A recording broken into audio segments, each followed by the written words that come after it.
Trump shakes Putin's hand, and everyone immediately noticed what he did with his other hand.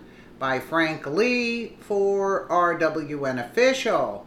President Donald Trump made history again for having another epic handshake. It wasn't that long ago that he sent shockwaves throughout the political realm as Trump shook hands with Kim Jong-un in a historic meeting, hoping to help settle differences between North and South Korea and put the rest to the nuclear weapons nonsense that's been going on over there under Kim's leadership. Trump's largest history-making handshake was with Russia's leader, Vladimir Putin. This handshake caused the news networks and independent reporting outlets to tremble again after it was noticed that Putin did what Putin did with his other hand in the middle of the handshake. The two world leaders were sitting in their chair and leaning in for the historic handshake. President Trump is known to have some alpha male extra strong handshakes, and Putin was ready for it. Putin, who was about 5'5" on a good day, braced himself for the handshake because he didn't want to be overpowered for the 6'3" Trump. What did Putin do with his other hand? He held on to the chair while Trump grabbed him like a small kitten, and pulled him in.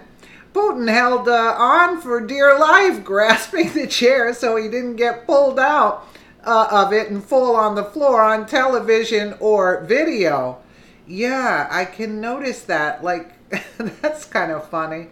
Just think if Putin hadn't held on, then he might have hit the floor. This is absolutely hilarious, and it's proof that Trump and Russia aren't fooling around together. Anyone claiming that there is Russian collusion with President Trump or his team, then they are blindly running into the Democrat agenda without looking where they're going or how silly they sound while making up false news. Yeah. Trump actually is more alpha male there.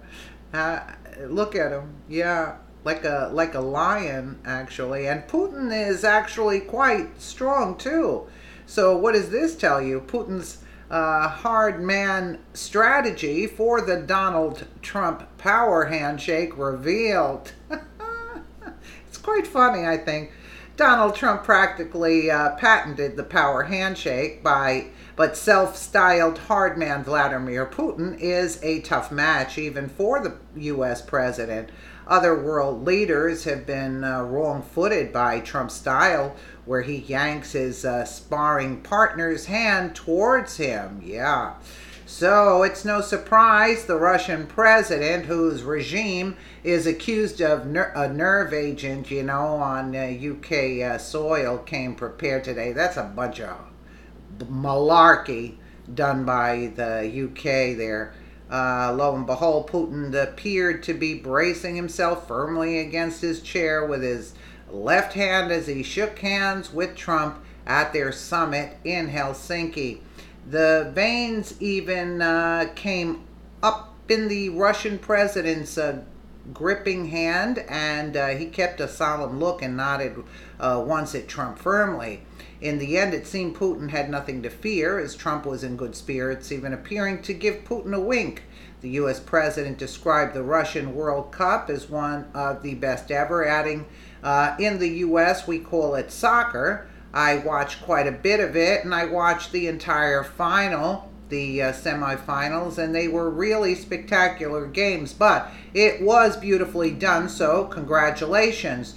Those who had their arms wrestled away by the bellicose reality star have included Japan's Prime Minister Shinzo Abe. Others fought back, with France's Emmanuel Macron enjoying an astonishing 29-second handshake with the president as they tried to out-macho each other last year. Well, Macron is like a little fairy, I would say, Trump also met his match last week in the Queen's 85-year-old lady, in waiting, Virginia Ogilvy, who turned the tables by yanking the president's hands towards her.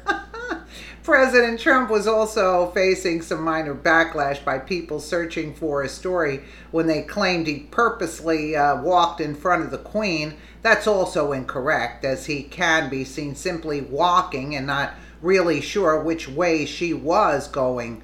It was like when two people walking towards each other both go left and both go right, and everyone laughs.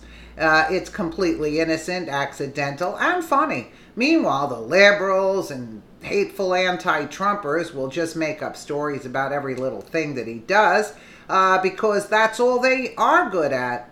The liberal media has started making up stories about things that don't exist, hoping to get one of their spun stories to pick up popularity and spread a message of nonsense. For example, Huffington Post posted a tweet that literally made no sense and talked about a story that didn't even exist. They were creating it. They must have run out of things to write that day and simply made up a story about Trump in an elevator. Obviously, the guy has been in an elevator before. What does he do in there? He goes up and down just like everyone else. You gotta be kidding. Huffington Post, a tape might exist of Trump doing something in an elevator, though exactly where that somewhere is and what that something might be, no one in media can say. That's because no one in media seems to have seen the tape or is even confident it exists. Yeah, that's a real headliner there, Huffington Post. Yeah. People are still losing their minds over Trump, and we just keep laughing and making America great again. All those Democrats claiming Russian collusion are wrong and will always be wrong. Trump wants to be friends with Russia, but we don't need Russians to influence our voices or votes, both. The Trump deranged Democrats are the Republicans' best asset.